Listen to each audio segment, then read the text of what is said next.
Boom. Wow. That was a quick one. Quick intro. Yes. But we're here. Happy Thursday. I'm back in the studio. I feel like I haven't been here in like 5 years. Dude, you're on the road, I'm a road warrior. Road warrior. Road warrior. And you know, sometimes my road dog. The road dog. Big Tony the road dog. But listen, JC, we have a great podcast today. We're streaming in somebody from up north, Reno, Nevada, someone that I've known for quite a while now, up in the North Nevada community. Who we got today, JC? Yeah, so we got Haleigh from Blackbird Go. Yeah, Haleigh Hoff. How we doing, Haleigh? Hi. Hi, I'm Haleigh. good. I'm doing very good. Thanks for having me on here. Haleigh, so just give us a quick background on what your position is at Blackbird and kind of what Blackbird is and what you guys got going on over there. Sure. Yeah, so I started at Blackbird as a graphic designer, and it's still my role, but I'm now also one half of the marketing team.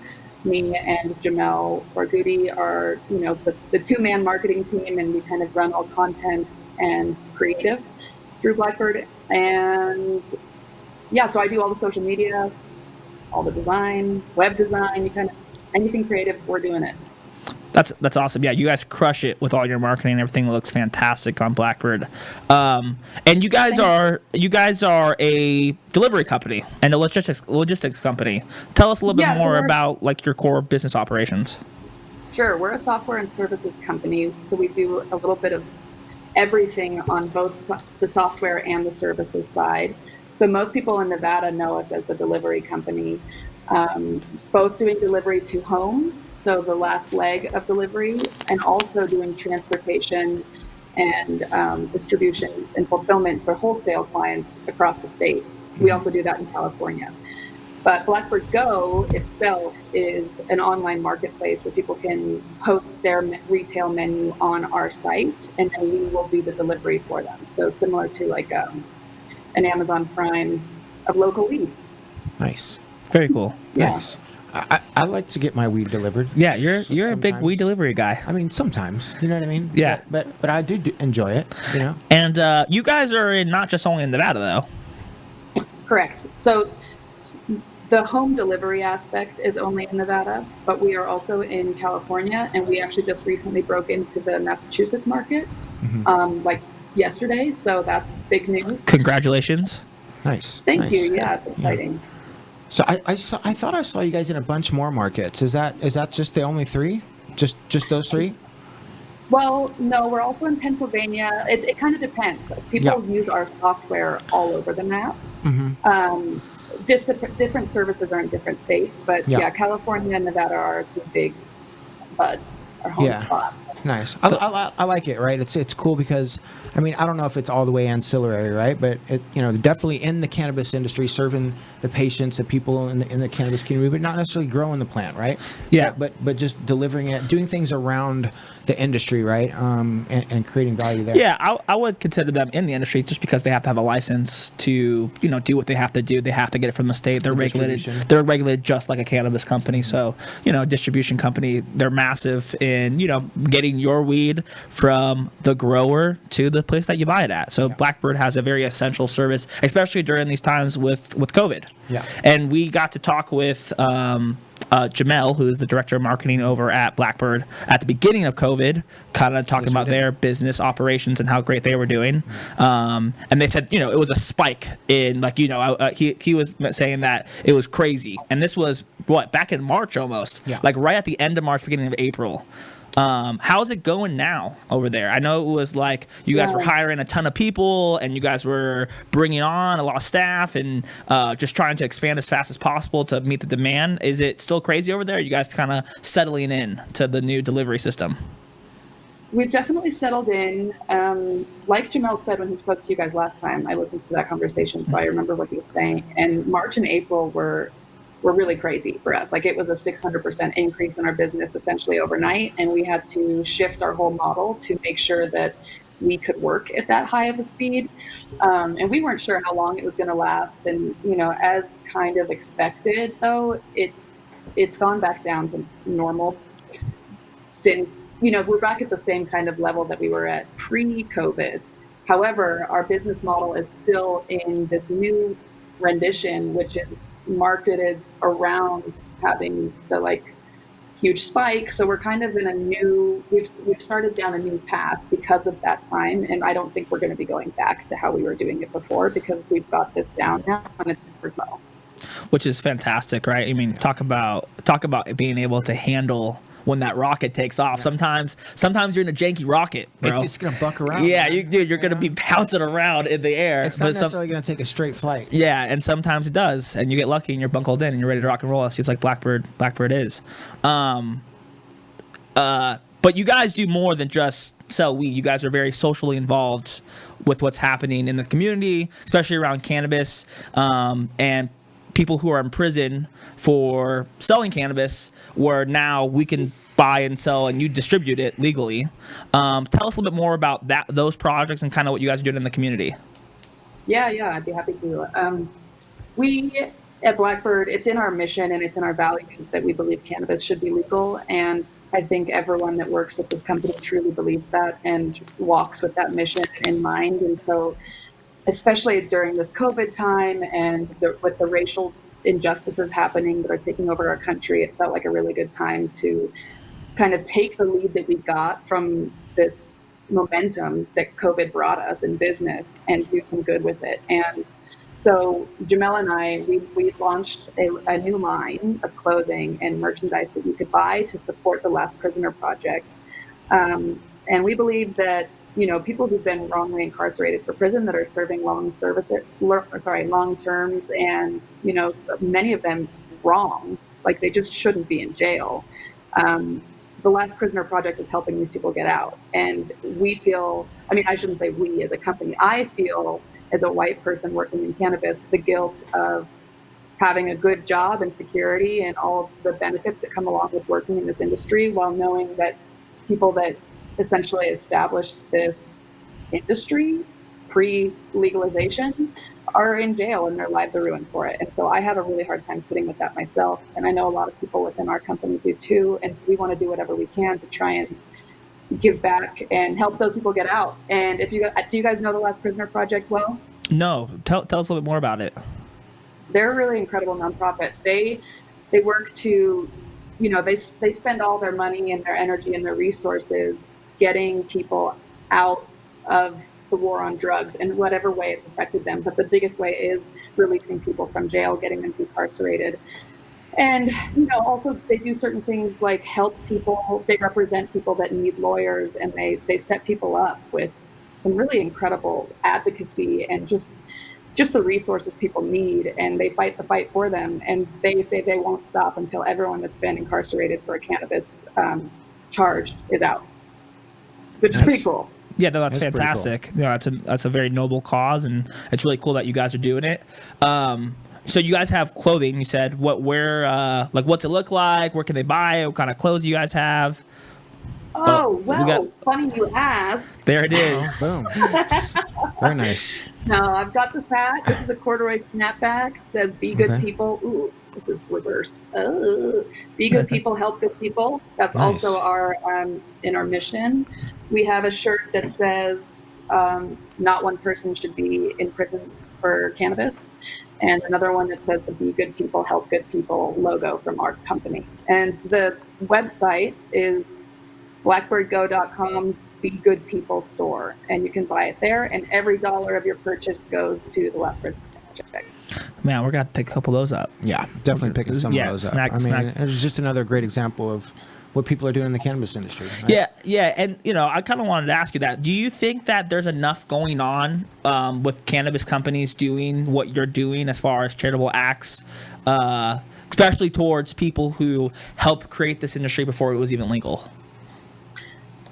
I think that it's hard to say it enough, because I kind of feel the same way that the Last Prisoner Project feels, which is like, if this is a legal industry that people are benefiting from, no one should still be serving time in jail for it. It just doesn't make any sense. So I think that every company that's working in the legal cannabis industry should be doing something to give back or to help get those people out. I think it's pretty unfair, and so I would like to see every company doing a little bit of something. I know that since the racial injustices that were inspired from George Floyd's death, there's been a lot more accountability and a lot of people stepping up and like new coalitions forming and everyone kind of trying to hold each other accountable in the cannabis industry, which I think is really great. And I think that needs to stay at the top. I hope that that doesn't fade out when like things mellow out with, you know, society. So we'll see. I think that it's a big project, and, you know, something we talk about at Blackbird is making it part of our business model so it's never separated. And I think that that should be kind of the process for most companies. Right. Building in the culture into your cannabis company. Yeah. Right. Building something that JC Coates has said since day one about his cannabis company, Culture and Cannabis. It matters. It matters, man. It matters. And you could tell that with Blackbird, that they have a really good culture, and what they got going on over there is really awesome.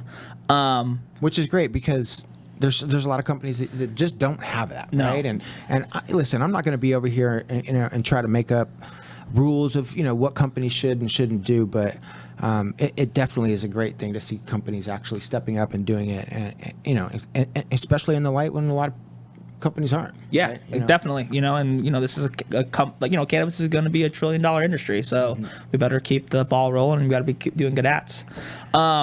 So besides the fact that you're, you know, doing a lot of social justice, you guys are killing it with marketing and branding. Tell us a little about your background, and how you kind of got into the cannabis industry, and what you think works and doesn't work in this industry. Okay. Multifaceted question. Let's see. Sorry. So it's good. I came from a graphic design background, but I actually went to school at UNR. I went to the J School, the journalism school. Shouts out. Shout out, UNR. And so I studied advertising and then kind of got into graphic design on my own because I found myself enjoying that more. And so I neglected the advertising thing for the last, however many years since I've been out of college. And I started my own design company, Hoff Goods, and that's how I know you, Tony. And yeah, so I've just been doing like independent freelance work for the last couple of years. And I've had my eye on Blackbird since they started. I've had a lot of mutual friends that have worked there and done amazing work with them. And I've just kind of watched them grow. And I always said, if I ever move back to Reno, I'm going to work for Blackbird. And I moved back to Reno and started my own company instead. But then after 2 years of working by myself, I got pretty lonely. And I decided, you know what, let's see if Blackbird will take me. And it's been awesome. They took me in, and I've had to stretch my wings as far as what my skills are, because marketing, especially in the cannabis industry, is a whole new ballgame for me.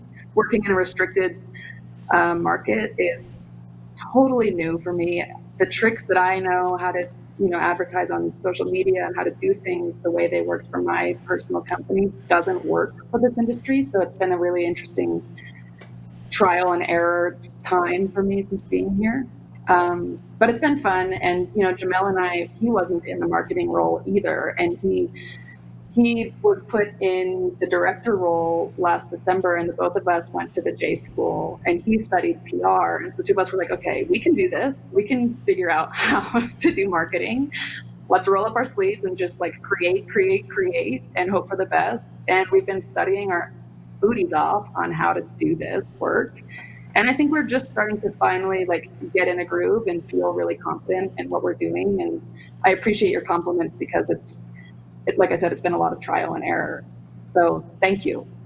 No, definitely. As someone, we pride ourselves on our marketing with our company, and we claim that we're at first a media agency before we're even a cannabis company. And so when you see other cannabis companies doing really good, high quality design, marketing, thoughtful marketing too, right? The fact that you guys are putting a clothing brand on top of a nonprofit and then selling shirts to not only put out your own brand, but to help this social injustice is amazing, right? And so I don't feel like a lot of cannabis companies are doing that, like how we are and how you guys are. So you always have to commend people when give credit where the credit's due.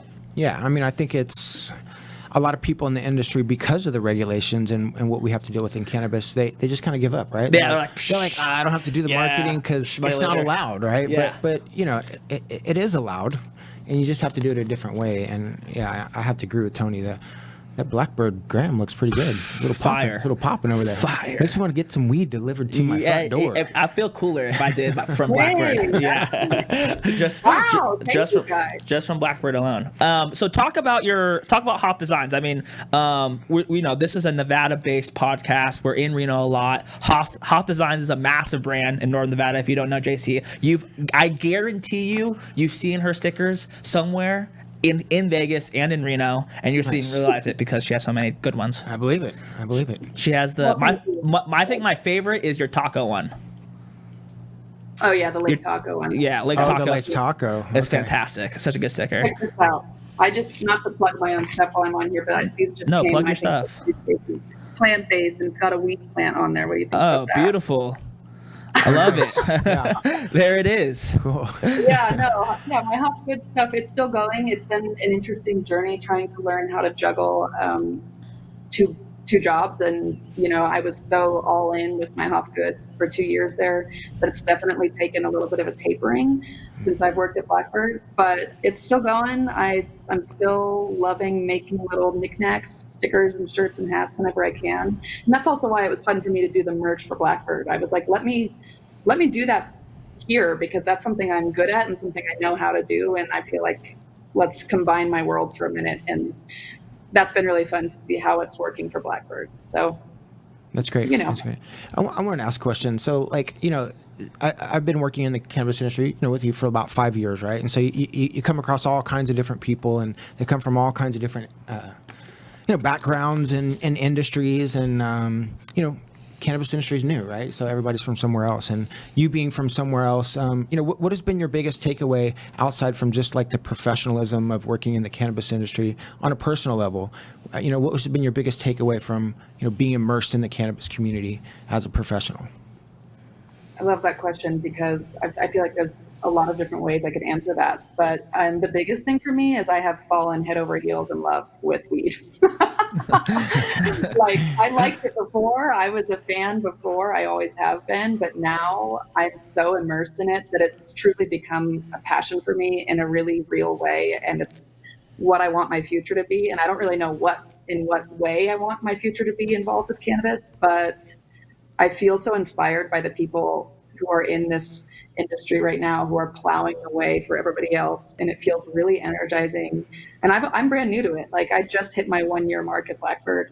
And I feel like I have learned more in this last year, both about the plant and also about an entire new industry and everything around it, that I'm just so hooked right now that it's really exciting for me.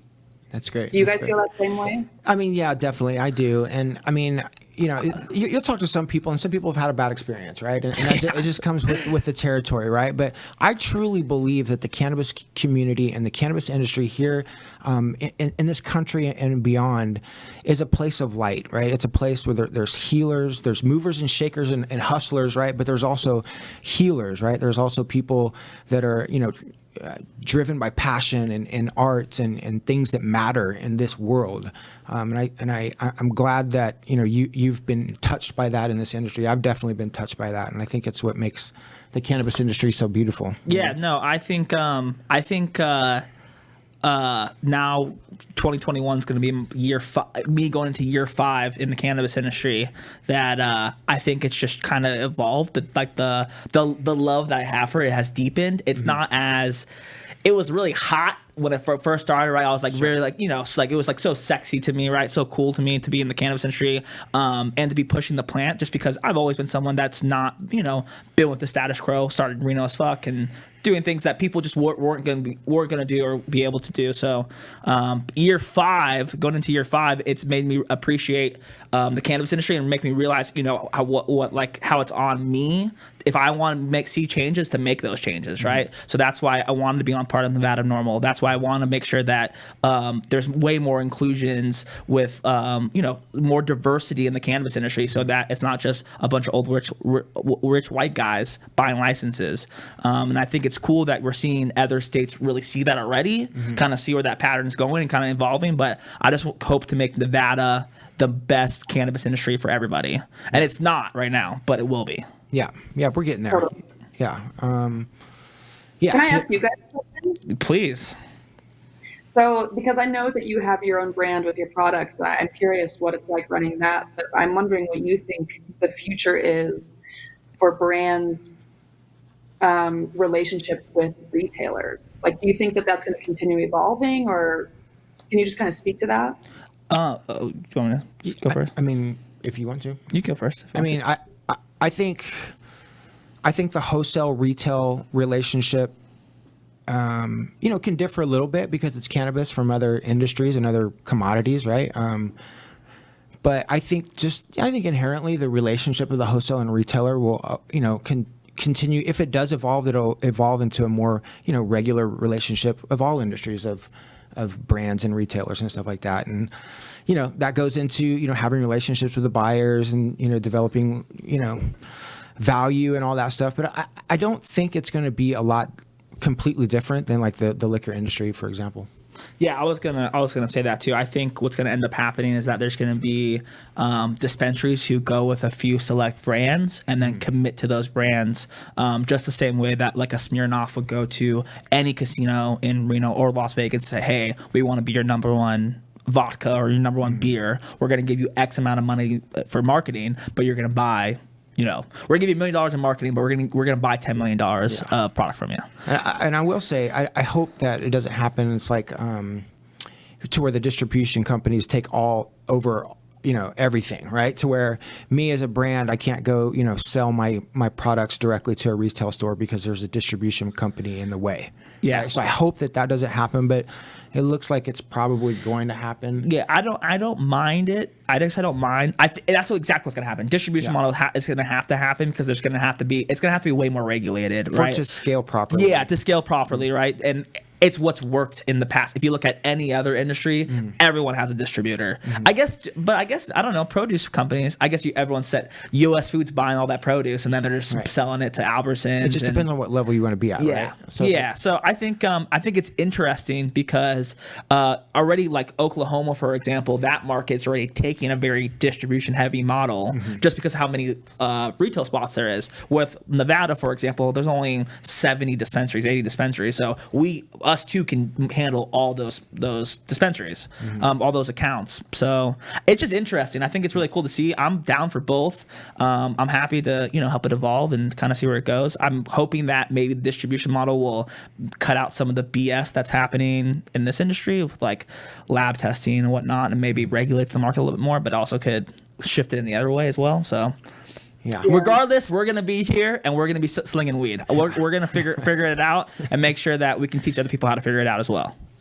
Sweet. Yeah, that's cool. I asked because something that we're working on right now is trying to figure out how to continue to strengthen the relationship between brands and the consumers and kind of cutting out to an extent the retail relationship, or just like see how we can evolve it. And we're establishing some new tools through Blackbird that we hope will make that a really smooth and easy transition and hopefully super successful for people on both sides.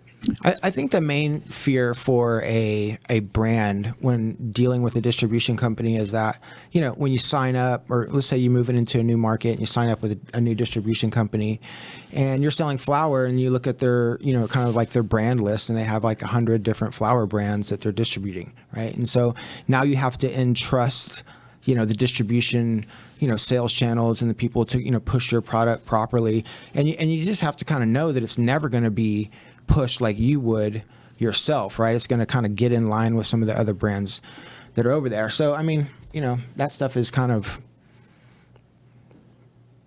frustrating. It's scary when you say things like take away the retail experience, right?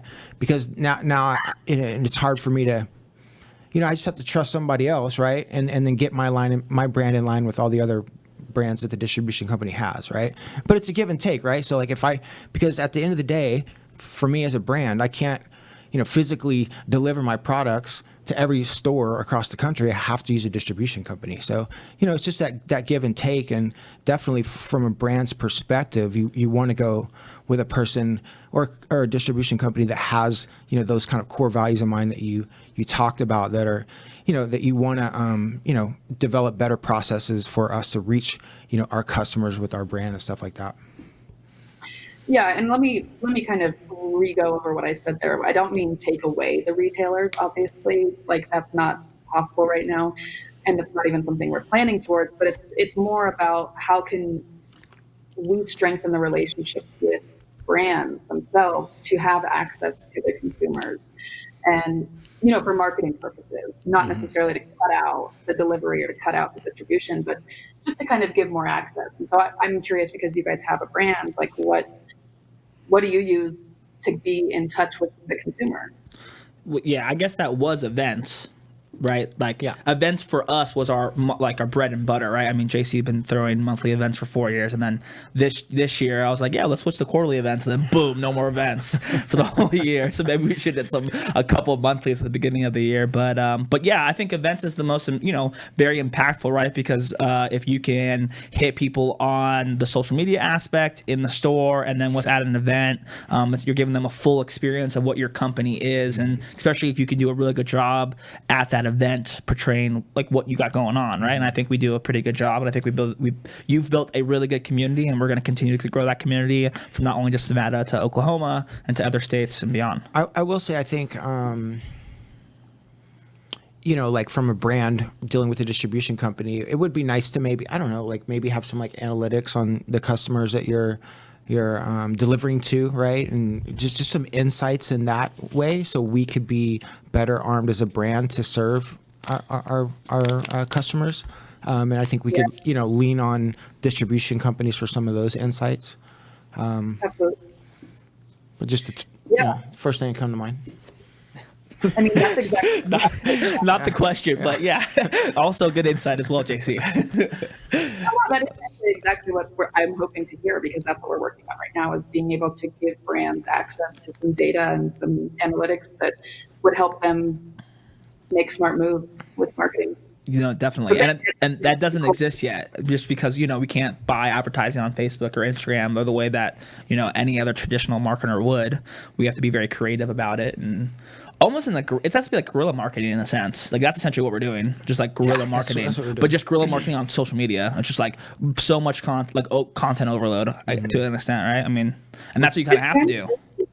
Exactly. I've learned a lot. We've had our Instagram shut down twice, I think, since I've been in charge of it, and it's pretty shocking. Oh yeah, yeah. I mean, the amount of times my Facebook account's been shut down has been ridiculous. Like I just got it shut down like yesterday, actually. Nice. just playing that battle. Facebook and Instagram love me, but listen, thank you so much for being on the show. We really appreciate it. Thank you so much for what you're doing with the cannabis community. Keep carrying that torch. Keep bringing that energy. We definitely need that energy in the cannabis community. Where can they find you? Where can they find Blackbird? And tell us one more time about the Be Good People program. Yeah, sure. So you can find me on Instagram under Hoff Goods, just at Hoff Goods. Please find Blackbird at BlackbirdGo_.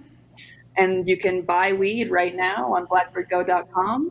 And the merch line is blackbirdgo.com/BeGoodPeopleStore. Fantastic. Thank you so much, Haleigh. We will be in touch. Maybe, hopefully, a Hoff Good Culture and Cannabis Design collab soon. Potentially. Hey. Let's get crazy. All right, sweet. Well, thank you so much for having me. It's been fun talking to you guys. Awesome. Thanks, Haleigh. Talk to you soon. Yeah, that was good. Nice little guest there. Haleigh Hoff. That's Reno at its finest, Yeah. But man, listen. Reno A-list. Reno as fuck A-list. Reno famous. At one point, I thought I was going to make Reno famous a thing. Like renofamous.com. We still could. I mean, whatever. Yeah. Depending on we are Reno famous. To now, an extent. so. That's another A-lister right there. We just had on the show. There it is. But listen, JC Coates, what the fuck we got going on right now, bro? We are doing what most people would never even do. It's like even crazy to like think about that. Like we're gonna be a cannabis brand, no licenses, but in 2 states. Yeah, it's in my Instagram bio. What's it say? What's your Instagram bio say? Owner operator of a cannabis brand in Nevada and Oklahoma. Oh shit, dog! High school dropout, dog. High school dropout, built a cannabis brand in 2 states now. And when we're done, it's going to be the most incredible hustle story ever created. And so we're into fucking markets. We're going to Oklahoma. We are going to Oklahoma. October 19th to November 20th. Me and Chuck gonna go out there and we're gonna make some paths. Yeah. Blaze the trail. Yeah, we are going to blaze the trail. Can we announce our partners? Yeah, fuck it. Let's announce the partners. I mean, Oklahoma partners. It's official. It is official. We've had like 5 meetings with this guy, and I have them on speed dial, so it's official now. Travis, it's official, bro. It's official, bro. We're coming to see you. Listen, Ruby Maze in Tulsa. It's an amazing facility. Fantastic. Incredible people. It's right there in Jinx, which is basically Tulsa. The best people. It is the best people. We met with a ton of people.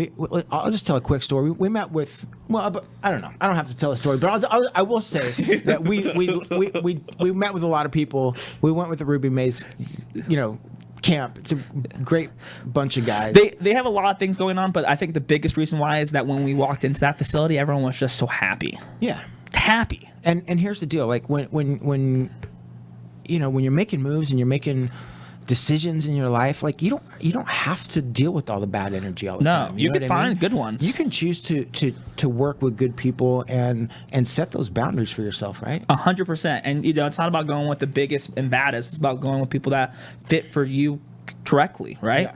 And what feels good and what you think is going to work. And so yeah, man, we're very excited, very straight shooters. We're going to come out there October 19th. It's going to be crazy. Yeah, October 19th. It's going to be a bunch of great content leading up to it. We're going to flood the content. Yeah, listen. Pipelines the whole time we're going to be down there. If you're in Oklahoma and you're listening right now and you're in the scene, if you even want to be in the scene, just hit us up. We want to connect. We're going to be out there for 32 days. JC and Leilani are going to come with us for the first week, and then they're going to come back the last week, and then me and Chuck will be there all 32 days, and we're going to be just making content, trying to connect with people and spread the good word of culture and cannabis. Yeah, spread the good vibes, man. Spread the good vibes. And yeah, man, that's really it. I mean, we got some stuff. We got so many good products in the pipe that are just not like, they're so close yet so far away. Yeah. And so we'll be coming out soon with more information on that, probably next week after. We gotta send some emails. We gotta get some follow-ups going. Make sure everything's rocking and rolling. But it's looking good. It is looking good. We're taking kind of our whole product category and giving it a facelift, right? We're stepping into kind of like the cannabis brand greatness, right? Yes. We've started with a bunch of amazing products. We've had the opportunity to possibly work with some different production partners in the market. Yes. We're going to create some of the most creative cannabis products ever created here in Nevada, and that's going to start very soon, like in the next few weeks. Well, I mean, one thing we definitely do have that we've locked it up today is our live resin. Yes. We're going to be working with Serene to create a live resin. Yep. It's going to be fantastic. Very, very clean. Serene does a fantastic job over there. Really excited about working with them up in Northern Nevada. Shout out Bird Eye. Yes. Bird Eye gang. Bird Eye. And that's going to be the start of our whole concentrate line. Yeah, and so we're going to do a lot more stuff with them and other stuff in the market, and just be on the lookout. We're coming hot and heavy, and then what's today? It's September 17th, JC. Yes. Time's flying by. It is flying by. It was by. At one point, it was just February 22nd. We're just a couple kids off the block. Yeah. We just got some pre-rolls to sell to some dispensaries. Right. And now here we are, 2 states later. It's September 17th. The year's not even over yet, JC. And we got so much other stuff to do. Yeah, and we're just jogging, bro. We're about to start sprinting. Jog. But listen, thank you so much for watching. We really appreciate it. We'll be back here next Thursday. And then soon, minor announcement, we're also going to do a podcast in Oklahoma while we're there. It's happening. So we're gonna run that there. Chuck already hates us for it, but it's okay. It doesn't matter. Chuck's going to be there in it to win it. We got to show the world what this Oklahoma cannabis market is all about, and we want to be the people that bring it to you, the Culture and Cannabis Group. And that's it. That's the one. Happy Thursday. We'll see you guys next week. Peace. Peace.